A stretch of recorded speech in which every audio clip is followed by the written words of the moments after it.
Nagtungo ang Straw Hat Pirates sa isla ng Iligia kung saan gaganapin ang concert ng isang sikat na mga awit na si Uta.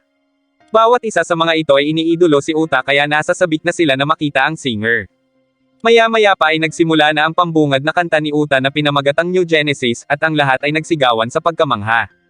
Pagkatapos ng performance na iyon ay tuwang-tuwa ang lahat ng tagahanga ng mga awit habang mapapansin naman ang tatlong lalaki na nagbabalak na kidnapin si Uta para yumaman o mano sila. Maya-maya pa ay pumunta si Luffy sa entablado gamit ang elastiko niyang kamay upang muling makipagkita kay Uta pagkatapos ng mahabang panahon. Nang magyakap ang dalawa ay gulat na gulat at hindi makapaniwala sina Chopper dahil hindi umano nabanggit ni Luffy na kilala niya si Uta. Doon ay ipinahayag ni Luffy na sila ay magkakilala dahil si Uta ay anak ng may pulang buhok na si Shanks, bagay na ikinagulat ng marami dahil si Shanks ang umatake noon sa Iligia. Maya-maya pa ay bigla silang nakarinig ng malakas na putok mula sa mga taong nais dumukot kay Uta, ngunit dumating din doon ang mga miyembro ng Big Mom Pirates para dukutin din ang dalaga at iregalo sa Emperor. Dahil doon ay hinarap ng Straw Hats ang mga ito para protektahan si Uta, ngunit nagpasalamat ang mga awit sa grupo ni Luffy, at sinabing itigil na ang awayan nang sa gayon ay hindi masira ang palabas. Gayunpaman, desperado pa rin ang lalaki na dukutin si Uta kaya sinimulan na ni Uta ang sunod niyang kanta habang mabilis na pinatutumba ang mga ito gamit ang kanyang kapangyarihan. Pagkatapos ay inianunsyo ni Uta sa lahat ng nakakapanood na wala umanong hanggan ang concert na iyon at magtatatag siya ng isang mundong puno ng kaligayahan at kapayapaan, kaya binalaan nito ang lahat na walang sino man ang pipigil sa concert niya. Samantala, binabantayan ng Five Elders ang concert ni Uta at itinuturing ng mga ito na malaking banta sa mundo ang kapangyarihan ng mga awit, at iniisip kung ito ba ay kabilang sa Pig-Arland family. Sa kabilang dako, inutusan ni Marine Fleet Admiral Akaino ang isang hukbo ng mga barkong pandigma na pinangunahan nina Admiral Kizaru at Fujitora upang sugurin ang isla ng Iligia at puwersahin si Uta. Habang napapanood naman ni Big Mom si Uta ay ninanose nito na mapasa kanya iyon dahil sa pambihirang kalakasan ng kapangyarihan nito kaya nagpresenta si Perospero, ngunit sinabi ni Katakuri na siya ang pupunta sa Iligia. Sa isla, habang kumakain ang Straw Hats ay may napansin si Sanji na kakaibang nakahalo sa mga gulay kaya itinapon niya iyon. Maya-maya pa ay dumating si Uta para kumustahin ang Straw Hats at pagkatapos ay hinamon niya ulit si Luffy na laruin ang larong nakagawian nila noon pa. Pumayag naman si Luffy pero tulad ng 183 beses nilang nilaro iyon ay natalo na naman ito. Bilang kapalit ng pagkapanalo ay tinanong ni Uta kay Luffy kung nasaan si Shanks dahil na kay Luffy ang sombrero nito, ngunit naputol ang usapan nila nang biglang magtanong si Nami kung paano sila nagkakilala. Ikinwento ni Luffy ang ilang kaganapan 12 taon na ang nakalilipas.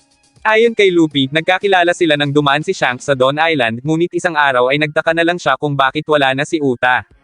Naghintay noon si Luffy sa pagbabalik ni Shanks at ng mga kasamahan nito pero sinabi noon ni Shanks na umalis na si Uta upang magtayo ng karera bilang isang mga awit. Pagkatapos ng kwento ay tinanong ni Luffy si Uta kung bakit ayaw na nitong maging pirata gayong mahal na mahal nito si Shanks noon.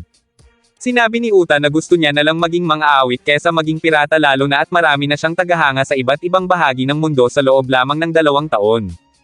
Nang maalala ni Uta na nais ni Luffy na maging hari ng mga pirata ay hinikayat niya ito na itigil na ang pagiging pirata at manirahan na lang doon kasama niya. Ngunit nang tumanggi ang Straw Hats ay inatake na ni Uta ang lahat ng mga ito habang kumakanta. Ayaw niyang maging hari ng mga pirata si Luffy dahil galit ang lahat ng kanyang mga tagahanga sa mga pirata dahil sa masamang naidulot ng mga iyon sa kanila. Inatake si Luffy ng ilan sa mga ito pero nakatakas si Luffy dahil sa tulong nina Trafalgar Law at Bartolomeo. Nagteleport sila patungo sa isang kastilyo pero agad din silang natagpuan ng dalaga. Habang tinutugis sila ni Uta at ng iba pang mga tagapakinig ng concert, may isang lalaki ang tumawag sa kanila at pinapasok sila nito sa kastilyo. Ito si Gordon, ang nag-ampon kay Uta at dating hari ng Iligia.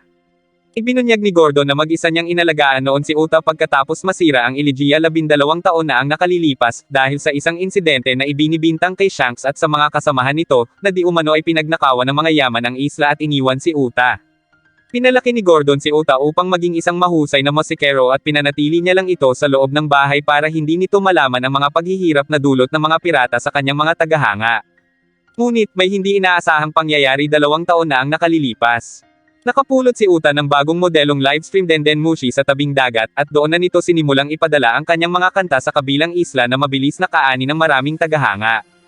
Nang makilala si Uta sa buong mundo, nalaman nito na ang mga pirata ay nagdudulot ng matinding pasakit sa mga tagahanga niya, kaya ipinangako ng mga awit na gagawa siya ng bagong mundo para sa mga ito. Nakiusap si Gordon kay Luffy na pigilan ang planong iyon ni Uta nang bigla iyong dumating at agad na inatake sina Luffy. Pagkatapos ay muling pinilit ni Uta si Luffy na talikuran na ang pagiging pirata kaya inalis na nito ang sombrero ni Shanks pero agad na itinakas muli ni Trafalgar Law si Luffy bago pa man ito mabagsakan ng pinutol na puno ni Uta. Dahil doon ay muling ipinag-utos ni Uta na hanapin ang mga iyon habang siya ay naiwan sa loob para kausapin si Gordon. Nakiusap si Gordon na itigil na ni Uta ang plano nito dahil susundan umano ito ng world government at ng marino. Ngunit sa halip ay ipinakita ni Uta ang natagpuan niyang inskripsyon ng isang kanta na magpapalaya ng isang malaking kapangyarihan, ang Thought Musica. Samantala, mabilis na napasok ng mga marino ang isla ng Elygia dahil walang sino man ang nagbabantay doon. Pagkarating sa loob ay nagtaka si Vice Admiral Mononoke kung patay na ba ang lahat ng taong naroon, nang biglang dumating si Uta at sinabing natutulog lang ang mga iyon. Dagdag pa nito na hindi madyagising ang mga iyon kahit paanong mangyari, at kung patayin man siya ng Admiral ay wala ni isang kaluluwa ang makakabalik pa sa katawan ng mga iyon. Naupo si Uta habang kumakain ng kabute na kinilala ni Fujitora bilang wake shroom. Iyon ang nagpapapanatiling gising kay Uta pero napapaikli rin nito ang buhay ng kumakain ng kabute. Nagulat ang Vice Admiral at sinabing kapag nangyari iyon ay maraming buhay ang madadamay. Ngunit tumawa lang si Uta at sinabing sa bagong mundo ay mamumuhay naman ng magkakasama ang mga kaluluwa nila. Dahil doon ay napagpasyahan ni Mononoke na huwag umatake, at nang magsisimula ng kumanta si Uta ay naglagay na agad sila ng takip sa tenga para hindi tumalab sa kanila ang kapangyarihan nito. Gayunpaman, sinabi ni Uta na huli na ang lahat ng biglang bumaba ang natutulog na katawan ni Kobe. Pagkatapos ay muling kumanta si Uta na siyang nakapagpatayo sa iba pang mga taong natutulog para harapin ang mga marino. Samantala, sa kabilang mundo, habang nakadikit pa rin sa linya na animoy mga nota ay naisip ni Nico Robin na maaaring sila ang nagsisilbing nota sa mga kanta ni Uta.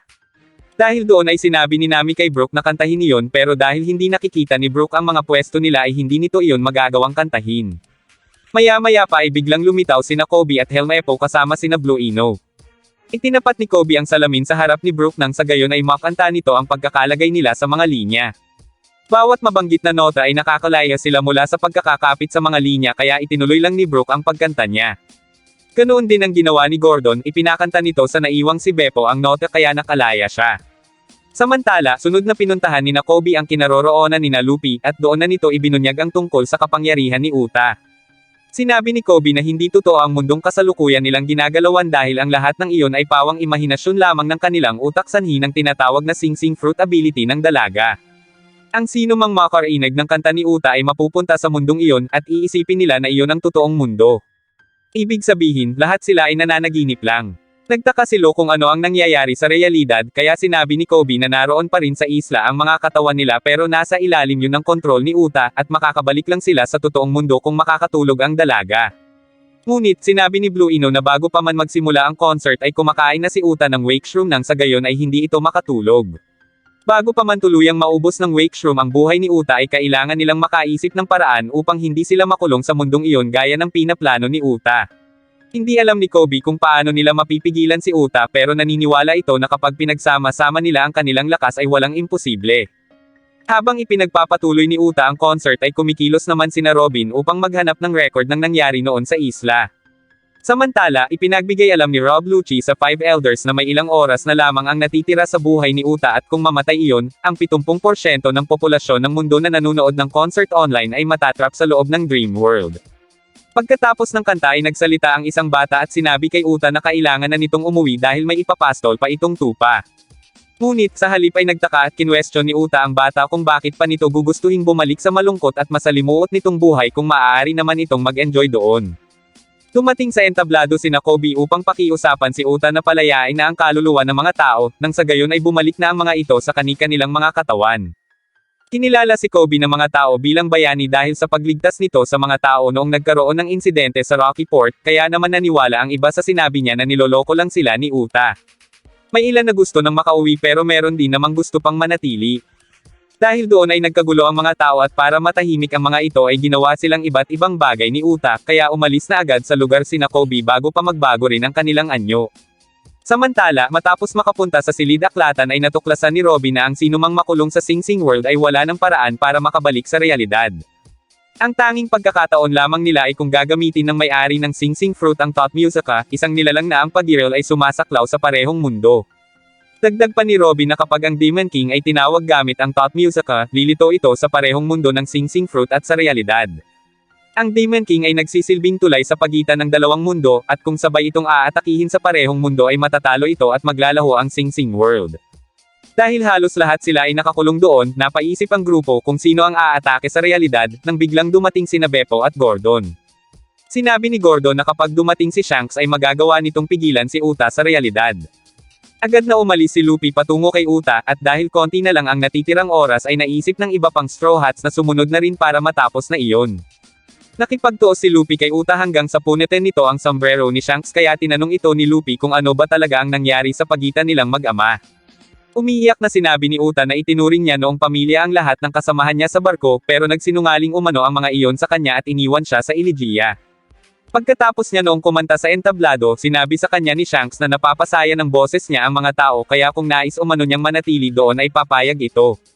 Hindi sumang-ayon si Uta na magpaiwan kaya sinabi ni Shanks na isasama niya ito paalis kinabukasan. Ngunit kinagabihan ay nagising na lang si Uta na nasusunog ang buong isla, at doon ay sinabi sa kanya ni Gordon na kagagawa ni na Shanks ang lahat ng iyon. Sinubukan pa noong habulin ni Uta ang barko ni na Shanks ngunit sa halip ay patuloy lang ang mga iyon sa pagpapaputok sa isla habang naglalayag palayo. Pinipensahan ni Luffy si Shanks at sinabing hindi nito magagawa ang bagay na iyon. Dagdag pa ni Luffy na darating iyon para iligtas si Uta dahil bilang ama ay hindi iyon papayag sa pinaplano ni Uta.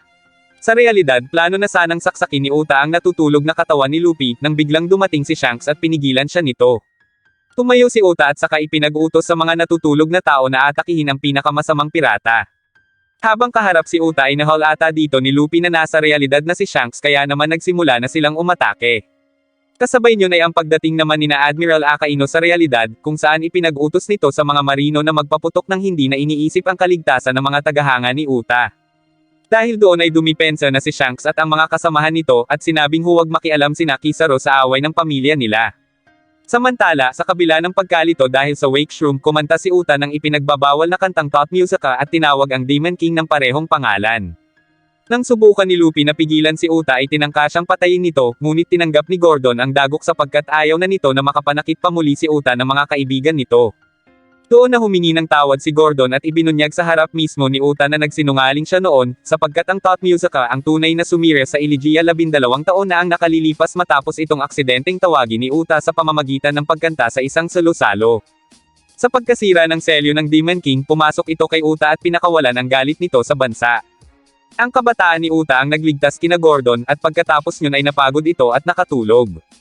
Dahil parating na noon ang mga marino ay nakiusap si Shanks kay Gordon na isikreto kay Uta ang totoong nangyari, at sinabing siya at ang mga kasamahan niya ang palabazin na may kagagawa ng lahat. Iniwan ni Shanks si Uta sa Iligia upang makapagpatuloy ito ng kanyang karera bilang mang-aawit, at para rin hindi ito makulong lang sa isang bangka habang sila ay tumatakbo mula sa mga marino.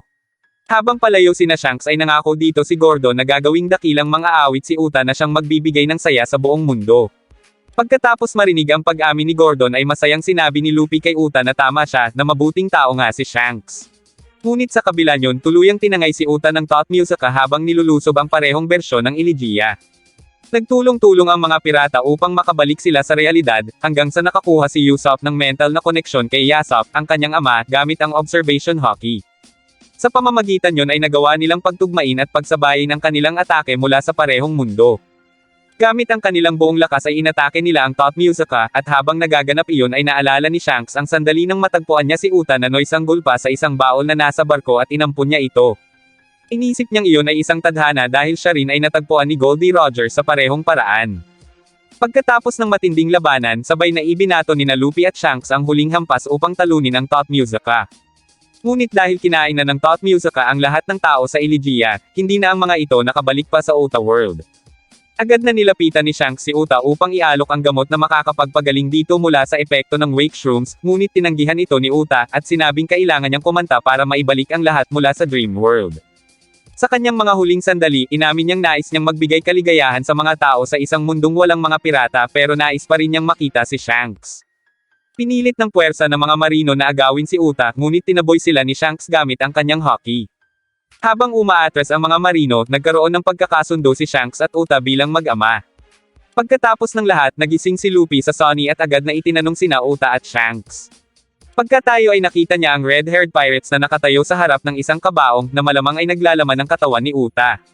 Makalipas ang ilang araw, makikitang nakaupo si Luffy sa tuktok ng Sunny habang inaalala si Uta, pero gayunpaman ay patuloy pa rin ang pakikipagsapalaran ni Luffy at ng kanyang mga kasamahan habang ipinahayag nito ang kanyang pangarap na maging hari ng mga pirata.